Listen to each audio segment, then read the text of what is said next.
The call came at 2:17 a.m. Again, it was Mom. "Amanda, honey, Jessica really needs this retreat. It's only $3,500. You know how much she's been struggling with her art career." I stared at my bank statement on my phone screen, the numbers blurring through my exhaustion. The $900 I'd scraped together for months, working double shifts at the insurance office, eating ramen for dinner more nights than I cared to count, canceling my own plans every weekend. It was supposed to be my escape, my investment, my future. But here's the psychological trap I didn't understand then. When you've been the family ATM for 8 years straight, saying no feels like betraying everything you were raised to believe about loyalty and love. "Mom, I can't. I've been saving this money for something important to me." More important than your sister? Amanda, family comes first. You know that. The guilt hit like a physical weight in my chest. This was the pattern that had defined my entire adult life. Every financial milestone I reached became someone else's emergency fund. Every dream I saved for became selfish the moment a family member needed something. Let me paint you the picture of what 8 years of being the responsible one actually looked like in cold, hard numbers. Jessica's art supplies and workshop fees, $12,000. Michael's business startup that never quite got off the ground, $8,500. Mom and Dad's home repairs that somehow always coincided with my bonus seasons, $15,000. Emergency loans that were never mentioned again, let alone paid back, $47,200. That's $39,700 of my money, my sacrifice, my postponed dreams flowing out of my bank account and into their immediate gratification. And what did I have to show for it? A studio apartment I could barely afford, a car with 180,000 miles, and a growing suspicion that I was the only one in this family who actually worried about money. But the real kicker? They only called when they needed something. Not once in 8 years had anyone asked about my goals, my struggles, my dreams. When I mentioned wanting to buy property someday, Dad actually laughed. "Amanda, you can barely keep your own head above water. Maybe focus on that first." The psychological manipulation was so smooth, so embedded in our family culture that I didn't even recognize it. They'd positioned me as the practical one, the stable one, which really meant the one who should sacrifice her own ambitions to fund everyone else's. Meanwhile, Jessica was the creative one who deserved support for her artistic journey, and Michael was the entrepreneurial one whose business ideas were always worth investing in. I was the workhorse, they were the dreamers, and somehow I'd accepted that this was just how families worked. The warning signs had been there for years, glaring red flags that I'd trained myself to ignore, like how they'd schedule family dinners right after my paydays, then casually mention financial pressures over dessert, how they'd praise my generous heart and family values whenever I handed over money, making me feel like saying no would prove I was cold and selfish, or how they'd manufacture crises. Jessica's art retreat wasn't actually tomorrow. I'd later discover she'd known about it for 6 months, but waited until the last minute to ask me, because emergency requests were harder to refuse than planned ones, because panic bypassed my logical brain and went straight to my guilt response. The gaslighting was perhaps the most insidious part. Whenever I hesitated about a financial request, suddenly I was becoming materialistic or losing sight of what really matters. When I suggested they create their own emergency funds, I was told I didn't understand how hard it was for creative people or entrepreneurs to save money. But that night, something shifted. Maybe it was the exhaustion from working 60-hour weeks to save that $900. Maybe it was the fact that I'd been dreaming about property investment for 3 years, reading books, taking online courses, preparing for this exact moment. Or maybe it was just that I'd finally hit my limit of putting everyone else's immediate wants above my own long-term needs. "Mom, I'm buying a house with this money." The silence stretched so long, I thought the call had dropped. "You're what? Amanda, that's ridiculous. You can't buy a house with $900. It's a foreclosure. I've been researching the market for months. This property has incredible potential. Stop, just stop." Her voice shifted to that tone I'd heard my whole life, the one that made me feel like a child being scolded for having ideas above my station. "That's the stupidest thing I've ever heard. You're talking about some junk house when your sister needs real help. What kind of sister are you?" Those words landed like a physical blow. What kind of sister was I? The kind who'd emptied her savings account for family emergencies 8 times in as many years. The kind who'd postponed her own dreams so consistently that even she'd started to believe they weren't valid. The kind who'd been so well trained to put everyone else first that asking for anything for herself felt like an act of rebellion. But for the first time, I found myself questioning their narrative instead of my own judgment. Over the next hour, the calls multiplied. Dad joined in, his voice heavy with disappointment.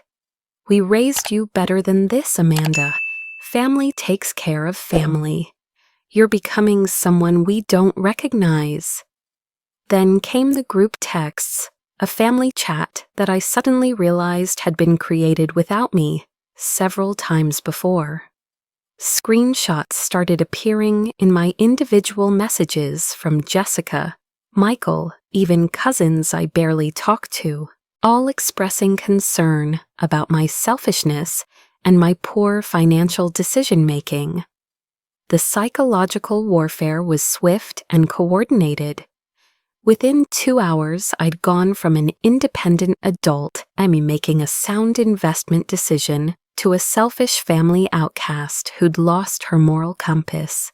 The manipulation was so smooth, so automatic, that I almost caved. Almost.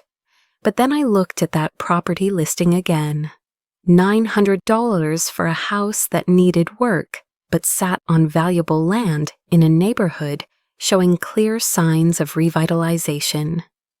I'd researched comparable sales, studied local development plans, even driven through the area at different times of day to assess the community. This wasn't a whim or an emotional purchase. This was the most thoroughly researched financial decision I'd ever made. And they were calling it junk without even looking at it. That's when I realized something that changed everything.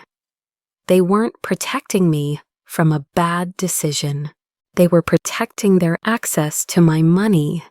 The final blow came the next morning. I'd barely slept, tossing between guilt and determination all night. My phone rang at 6 a.m. Mom again. "Amanda, we've been talking, and we think you need to come stay with us for a while. You're clearly not thinking straight, and we're worried about you living alone when you're making such poor choices." The patronizing tone, the assumption that my independent thinking was evidence of mental instability, the immediate jump to controlling my living situation, it was like scales falling from my eyes. This wasn't love. This was control. "Mom, I'm 28 years old. I have a college degree, a stable job, and I've been financially independent for a decade. I think I can handle buying a property." With what money? The money you should be using to help your sister? The money we helped you earn by raising you right? there it was. The money I'd earned through 60-hour work weeks, overtime shifts, and careful budgeting somehow belonged to them because they'd raised me right. My financial independence was actually their financial asset. I'm buying the house, Mom. Then don't expect to be welcome in this family anymore. If you want to live like junk, go live like junk. But don't come crying to us when it all falls apart. The line went dead. I sat in my car outside that $900 house 20 minutes later, staring at peeling paint and broken windows, and made 3 decisions that would change everything. I will buy this house. I will document everything that just happened. And I will make them regret calling my dreams junk. But first, I needed to understand how I'd become so well-trained to doubt my own judgment. How a family that claimed to love me had systematically undermined my confidence for nearly 3 decades. How I'd become so focused on their immediate needs that I'd almost forgotten I had long-term goals of my own. The psychological programming ran deep. From childhood, I'd been praised for being responsible and mature, which really meant taking care of other people's problems. When Michael got arrested at 16, I was the one who researched lawyers and bail bondsmen while our parents wrung their hands. When Jessica struggled with math in high school, I became her unpaid tutor for 3 years. When Dad lost his job during the recession, I was the one who created a family budget and found him job leads. I'd been raised to be the family fixer, the one who solved problems and asked for nothing in return. And somewhere along the way, that role had evolved into being the family bank. The more I thought about it, the clearer the pattern became. Every family gathering included some mention of my stable job and good financial sense, usually followed by someone's financial struggle that they were too proud to ask for help with. The expectation was that I'd volunteer assistance, which I always did, because refusing would make me the heartless family member who had money but no compassion. They'd created a perfect system. I was successful enough to have resources, but guilty enough to share them without question. I was praised for my generosity, but never for my ambition. I was valued for what I could provide, not for who I was or what I wanted to become. And the most insidious part? They'd convinced me this was love. That families who really cared about each other, shared everything, sacrificed everything, put the group above the individual always. That wanting something for myself was selfish. That having boundaries was cold. That saying no was betrayal. But sitting outside that house, I started to see a different possibility. What if real love meant wanting each family member to succeed and grow? What if healthy families supported each other's dreams instead of competing for resources? What if the person who worked hardest and planned most carefully should be the one who got to enjoy the fruits of that labor? What if I'd been living in an upside-down world where the responsible person was expected to subsidize everyone else's irresponsibility? The house in front of me might have been a wreck, but it represented something I'd never had before. A choice that was entirely mine. A risk I was taking with my own money for my own future. A bet on my own judgment instead of their approval. I pulled out my phone and called the real estate agent. While they mocked my junk house, I was building something they couldn't tear down. Over the next 6 months, I threw myself into that property with an energy I'd never applied to anything in my life. Maybe because for the first time, I was working toward my own goal instead of someone else's. The house became my laboratory for learning construction, negotiation, project management, and market analysis.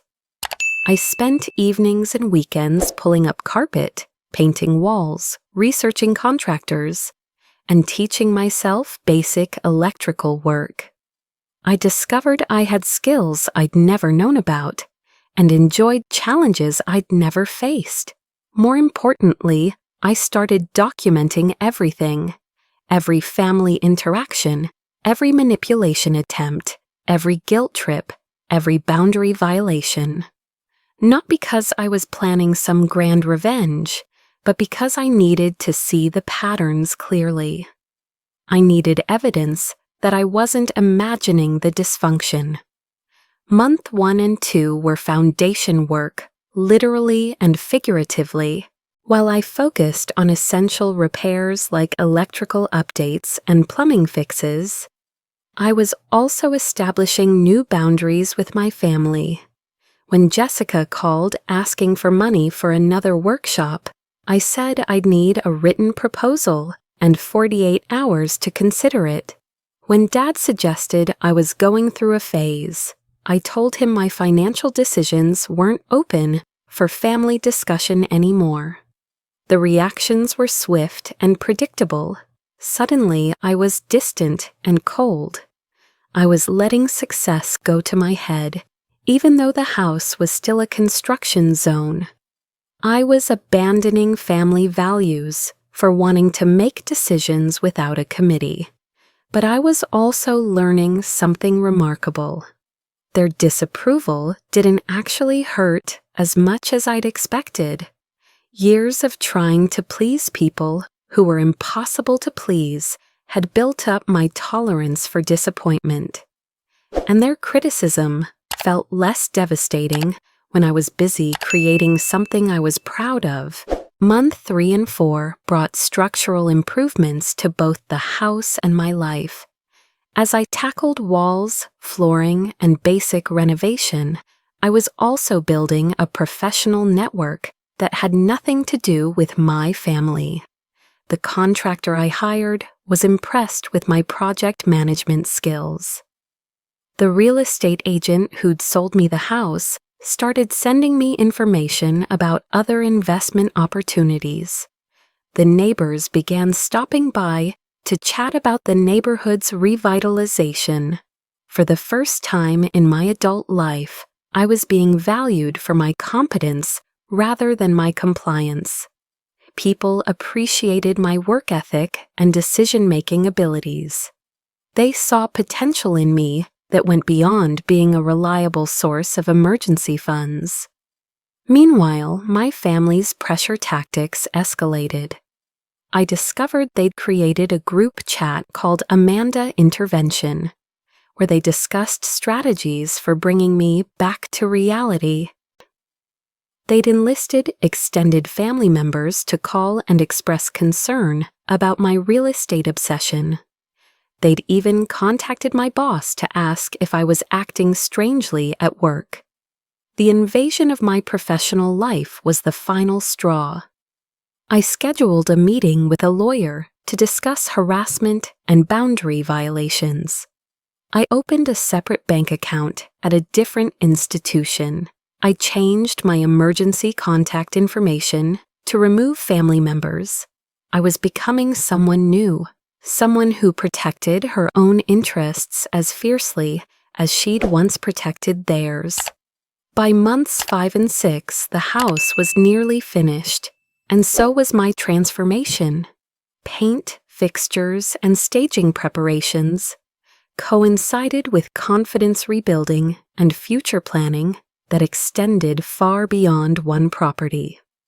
I was researching investment strategies, networking with other real estate investors, and planning my next purchase. But the real evidence I'd been gathering wasn't about construction timelines or profit margins. It was about patterns of behavior that painted a clear picture of financial and emotional manipulation spanning decades.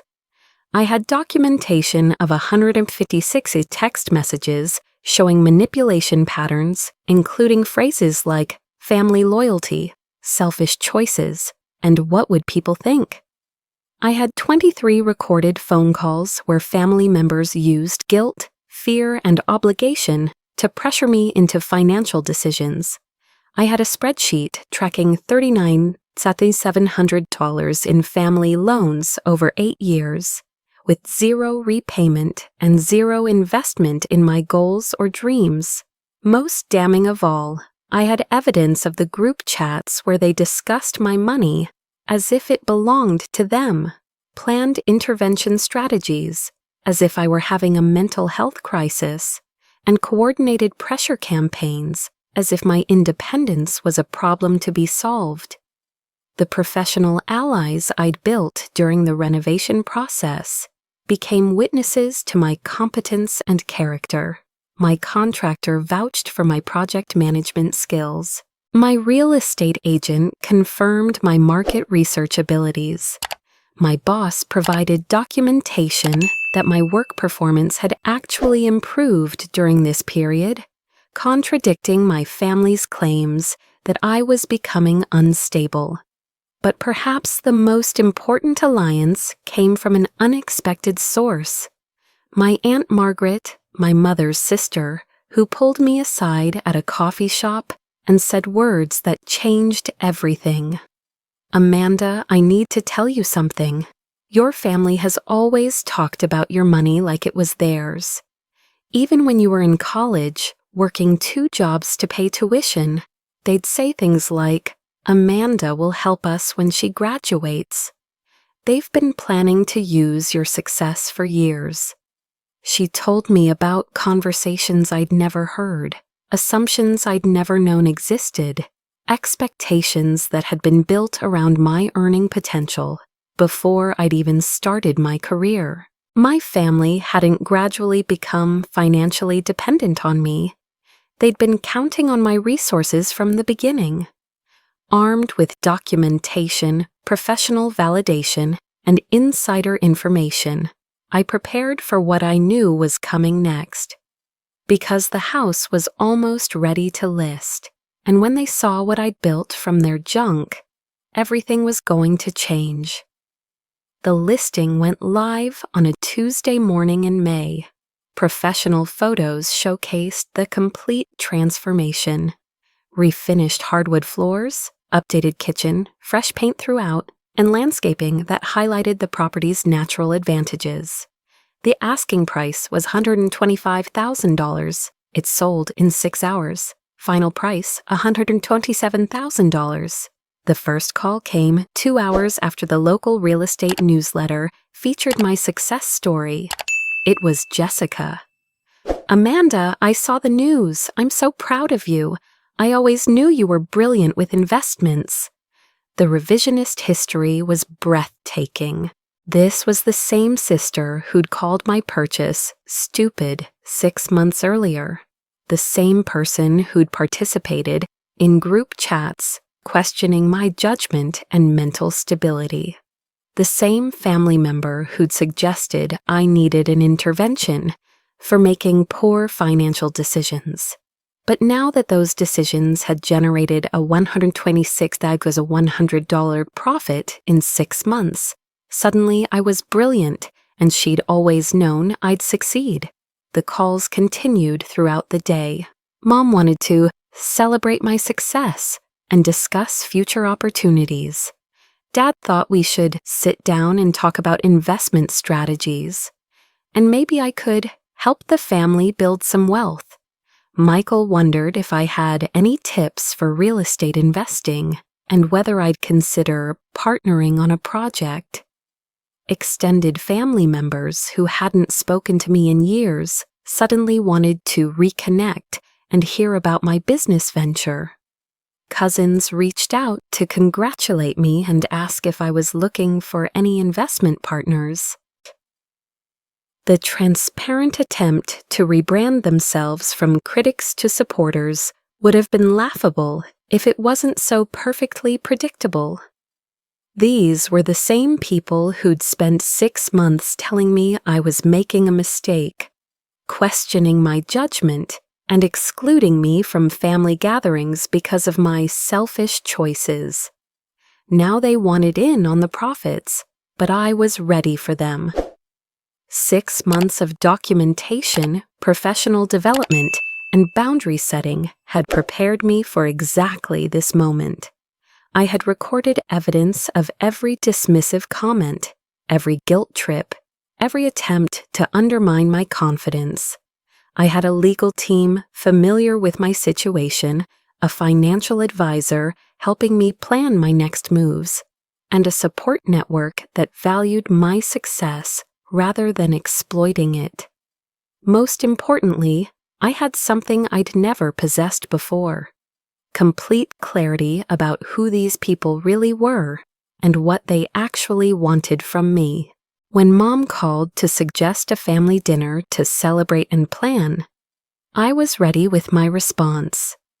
I'd love to celebrate with people who supported my goals from the beginning. Unfortunately, I have recordings of everyone in our family calling this investment stupid and junk.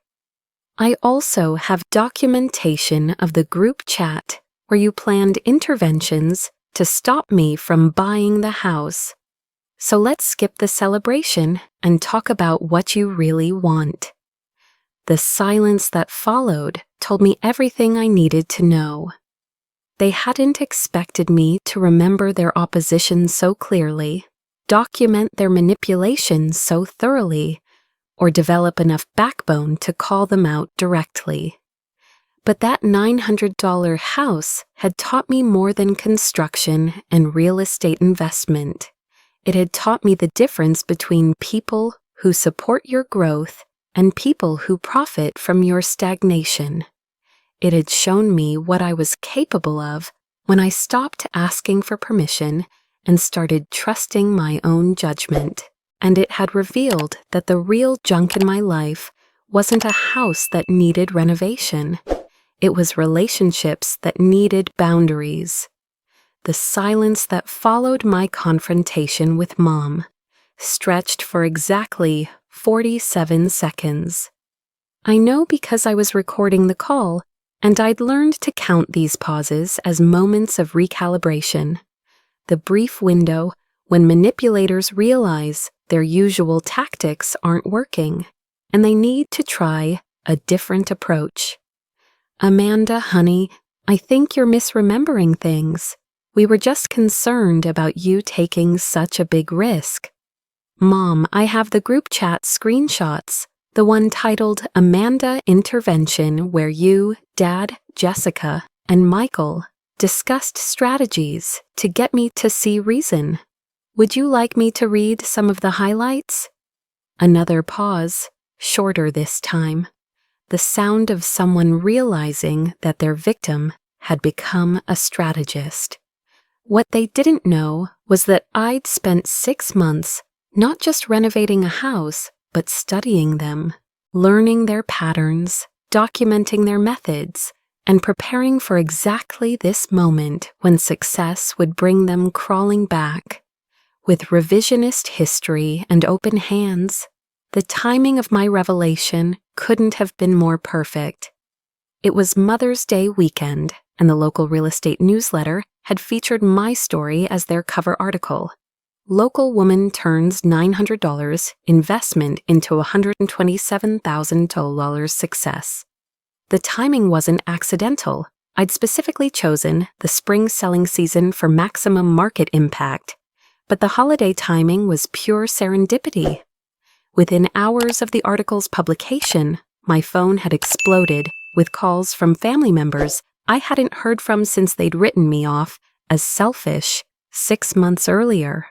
The coordination was almost impressive, like watching a precision military operation designed to extract maximum benefit from my success, while minimizing acknowledgement of their previous opposition. Jessica's call came first, probably because she'd always been the family's most effective guilt delivery system. Her voice was bright with artificial enthusiasm as she gushed about how proud she was, and how she'd always believed in my investment skills. The same voice that had called me heartless for choosing property over her retreat was now claiming she'd been my biggest supporter all along. I was just telling everyone at my art collective about my brilliant sister who turned $900 into over $100,000. They're so impressed. The transparent attempt to claim reflected glory was almost comical, but I let her talk, documenting every word, every attempt to rewrite history. Because I'd learned something important during those 6 months of construction. Sometimes the best revenge is simply giving people enough rope to hang themselves with. Dad's approach was more direct.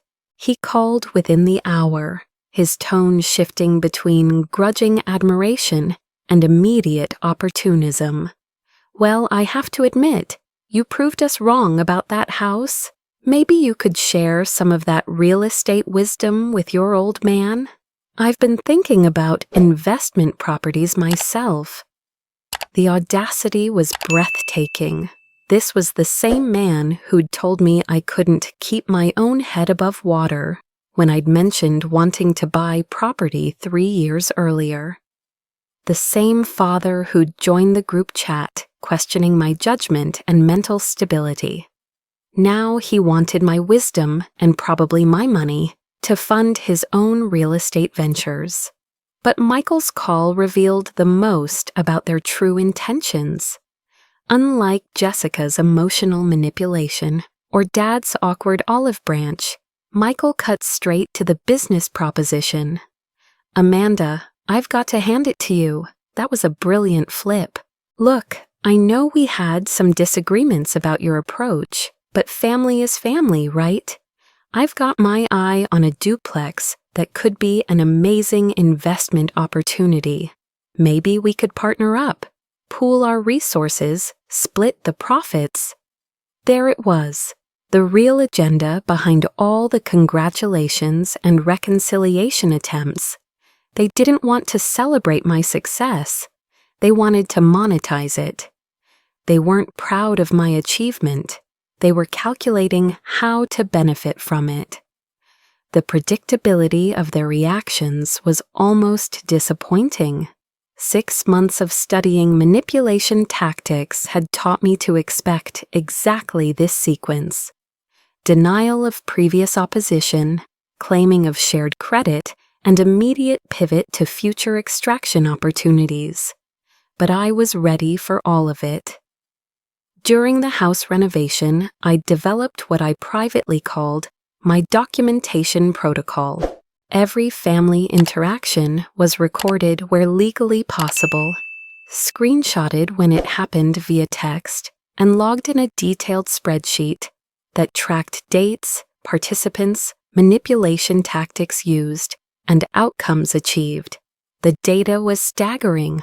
Over 6 months, they'd made 47 attempts to undermine my confidence in the investment, 23 efforts to redirect my money toward family priorities, and 156 individual instances of what psychologists call financial abuse, attempts to control my economic decisions through guilt, fear, or obligation.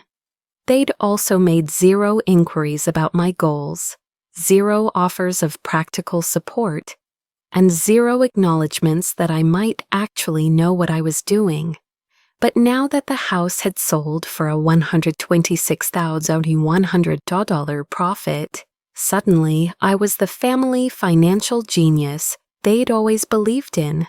My counter strategy was simple: let them reveal the depth of their opportunism before deploying my evidence. Give them enough time to fully commit to their new narrative before showing them the receipts of their old one. So when Jessica suggested a family celebration dinner to honor your success and discuss future opportunities, I agreed. When Dad proposed a father-daughter lunch to pick your brain about real estate investing, I said yes. When Michael floated his duplex partnership idea, I told him to send me a detailed proposal. I wanted them all in the same room, fully committed to their revisionist history, before I reminded them what they'd actually said and done. The dinner was set for the following Sunday at Mom and Dad's house, the same dining room where they'd hosted the intervention-style confrontation about my poor financial decisions 6 months earlier. The irony wasn't lost on me. I arrived with a folder containing printouts of every relevant text message, email, and documented phone call from the past 6 months. I also brought a small digital recorder, clearly visible on the table, and announced that I'd be documenting this conversation for my records. Just for clarity, I explained as they shifted uncomfortably, I've learned the importance of keeping accurate records of family financial discussions. The meal started with forced celebration, toasts to my success and business acumen from people who'd spent months questioning both. Jessica had even brought a congratulatory card that read, "So proud of your achievement," apparently forgetting that she'd posted on social media 6 months earlier about how some people care more about money than family. But the real agenda emerged during dessert, just as I'd expected it would. "So, Amanda," Mom began carefully, "now that you've proven yourself with real estate, maybe it's time to think bigger. As a family unit, I mean.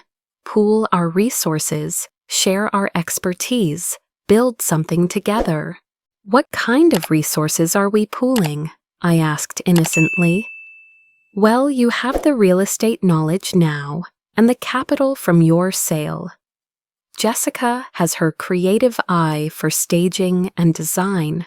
Michael has his business connections. Dad has his construction experience from his younger days."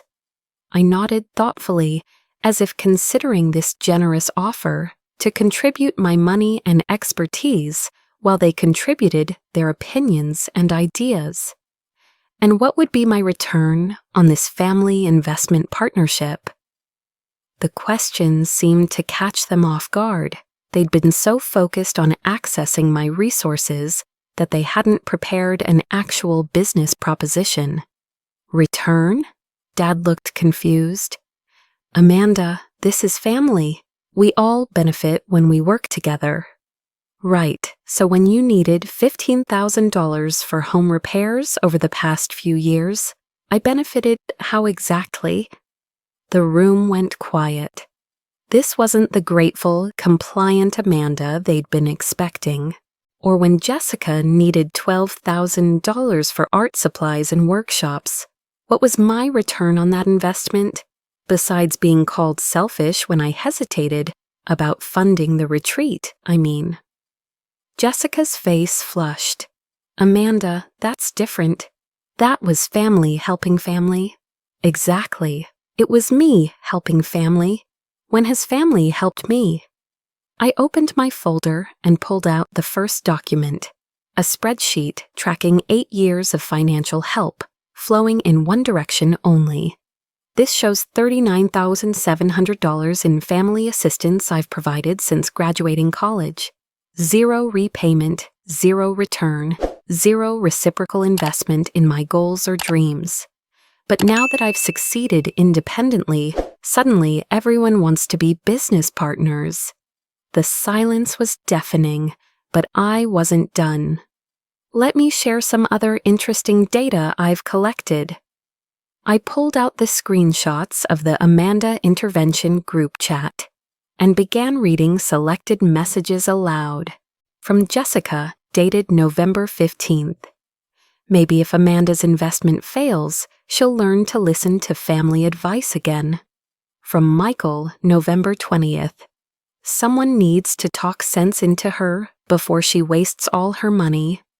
From Mom, December 3rd. I'm worried she's having some kind of breakdown. Normal people don't make such risky decisions. Each quote landed like a physical blow. Watching their faces change from expectant to defensive to panicked was almost worth 6 months of manipulation and doubt. And my personal favorite from Dad on January 8th. If she wants to throw her money away on junk, maybe she needs to learn the hard way.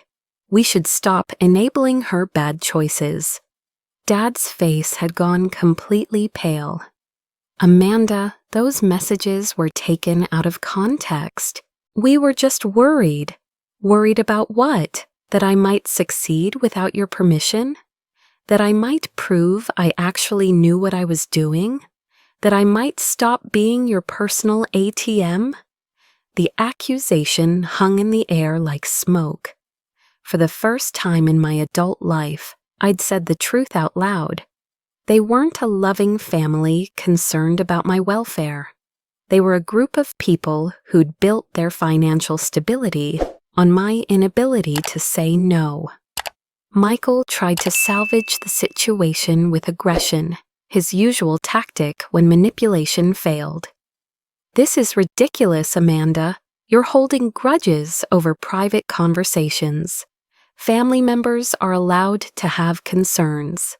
Concerns, yes. Coordinated campaigns to undermine my confidence and control my financial decisions? That's called financial abuse, Michael. I've been researching it with a therapist. The mention of professional help clearly alarmed them. Suddenly, their victim had allies, expertise, and language to describe what they'd been doing for years. And the beautiful thing about financial abuse, I continued, is that it's very well documented when the abusers leave paper trails. Text messages, group chats, social media posts, it all paints a very clear picture of systematic manipulation. Jessica started crying, her go-to tactic when confronted with consequences.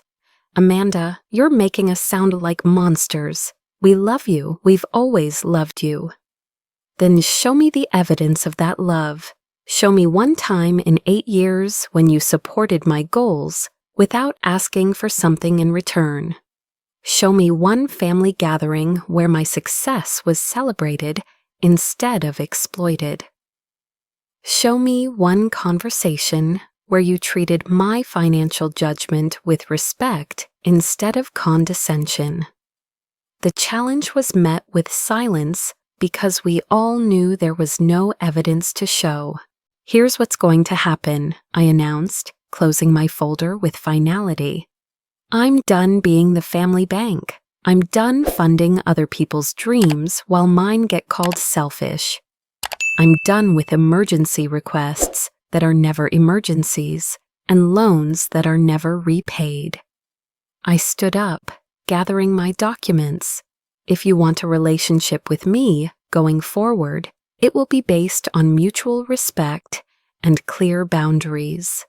Financial discussions will happen through my attorney.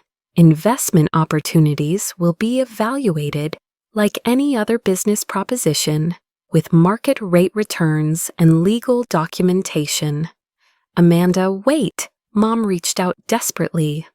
Or, I continued, you can continue believing that my money belongs to the family and my success exists to solve your problems. But if you choose that path, you'll be doing it without me. Hutch and I left them sitting around that dinner table in stunned silence, probably wondering how their reliable victim had transformed into someone who fought back with evidence and boundaries. The months that followed brought exactly the reactions I'd predicted and prepared for. They tried the full spectrum of manipulation tactics, guilt trips about family loyalty, character assassination campaigns to extended relatives, and even attempts to involve my employer in their concerns about my increasingly selfish behavior. But every attack bounced off the armor I'd built during those 6 months of renovation and documentation. When they accused me of changing, I agreed proudly. When they claimed I was forgetting where I came from, I reminded them that where I came from was financial exploitation. When they suggested I was letting success go to my head, I pointed out that their definition of humility was apparently unlimited access to my resources. The smear campaign backfired spectacularly. Extended family members who heard their version of events started asking uncomfortable questions. Wait, Amanda paid for Jessica's art supplies for how many years? She covered your home repairs and you called her selfish for buying a house? She worked 2 jobs to help with Michael's business and you think she's the problem? Slowly, other family members began sharing their own stories of financial pressure and guilt-based manipulation. Apparently, I wasn't the only family member who'd been contributing more than receiving. Just the first one to start keeping track. My cousin Sarah reached out to tell me she'd been funding her mother's shopping addiction for 3 years. My uncle Tom admitted he'd been pressured into co-signing loans for relatives who had no intention of repaying them. Even Aunt Margaret confessed that she'd been quietly subsidizing my parents' lifestyle for years, believing their claims that times were just tough. Explain why. What we'd all thought was individual family loyalty turned out to be systematic resource extraction from anyone with steady income or accumulated wealth. My parents had built their entire financial strategy around having children and relatives who felt obligated to share their success. But while they were busy trying to destroy my reputation, I was busy building something they couldn't tear down: actual wealth. The $127,000 from the house sale became the foundation of a diversified investment portfolio. I purchased a duplex with the proceeds, generating rental income that covered the mortgage plus $800 monthly profit. 6 months later, I bought a commercial property with 2 partners from my real estate investment group, creating another income stream. Within 18 months of buying that junk house, my net worth had increased by over $340,000. I was earning more from passive income than I'd ever given away in family loans, and every dollar was mine to keep, invest, or spend without permission from a committee of relatives who'd contributed nothing to earning it. But the real transformation wasn't financial, it was psychological. For the first time in my adult life, I was living without the constant background anxiety of family financial demands. My phone calls weren't interrupted by crisis requests. My paydays weren't immediately followed by family emergencies. My success was mine to enjoy instead of something that created obligations to others. I started dating again, something I'd avoided for years because family drama consumed so much emotional energy. I met David at a real estate investment seminar, a man who admired my financial independence instead of seeing it as a resource to exploit. When I told him about my family situation, his response was refreshingly simple. Good for you for setting boundaries. That took courage. The contrast was striking.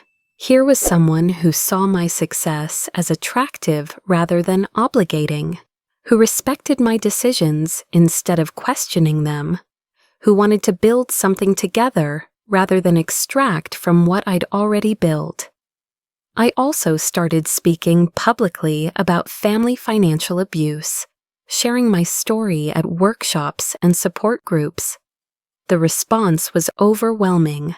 Dozens of people approached me with nearly identical experiences of being the family bank or safety net until they finally set boundaries.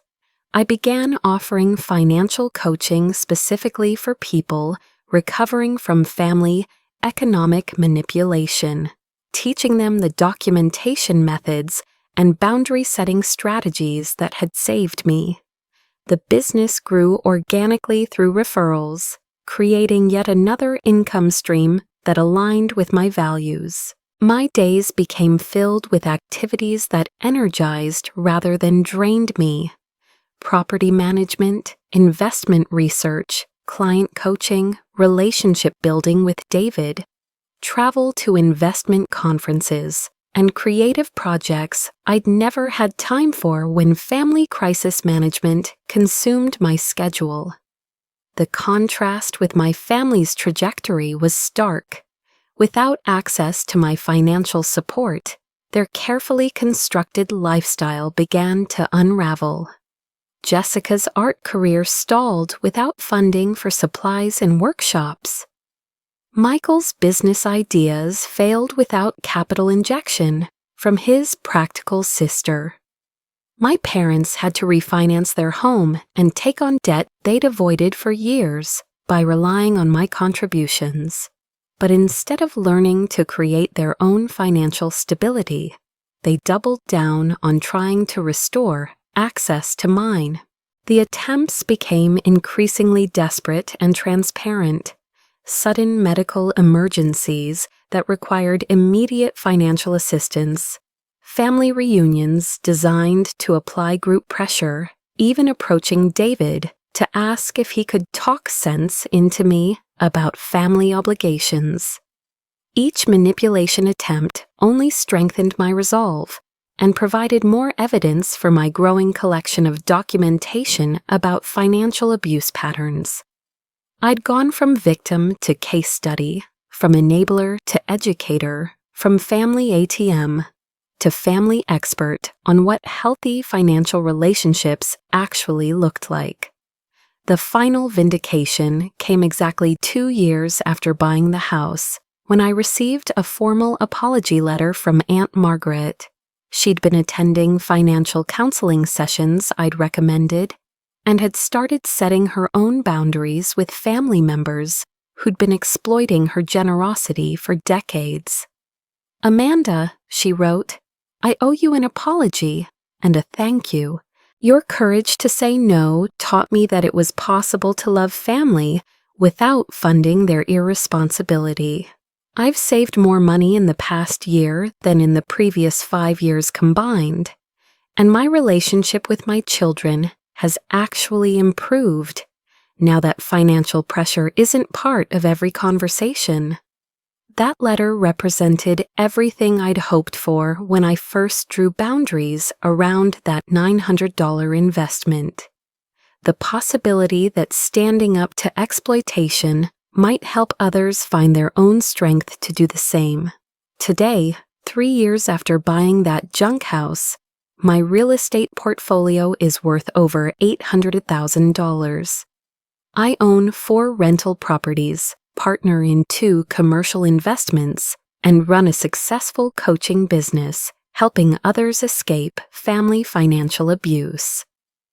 I'm engaged to David, planning a wedding that my family will attend as guests rather than financial partners. But the real success isn't measured in dollars or properties. It's measured in the peace of mind that comes from living aligned with my own values and goals. It's the energy I have for relationships built on mutual respect rather than financial obligation. It's the pride I feel in creating wealth through skill and strategy rather than inheriting guilt and manipulation.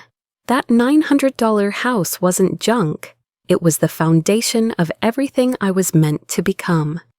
And every brick, every board, every dollar of profit was built with my own hands and my own judgment, without permission from people who'd never believed I deserved success on my own terms.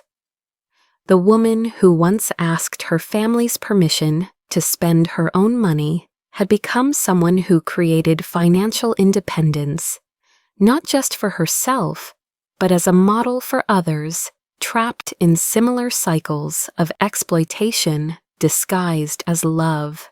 And that transformation, more than any property appreciation or investment return, was worth every uncomfortable conversation, every boundary violation, and every guilt trip I'd endured to claim my right to build the life I'd always deserved.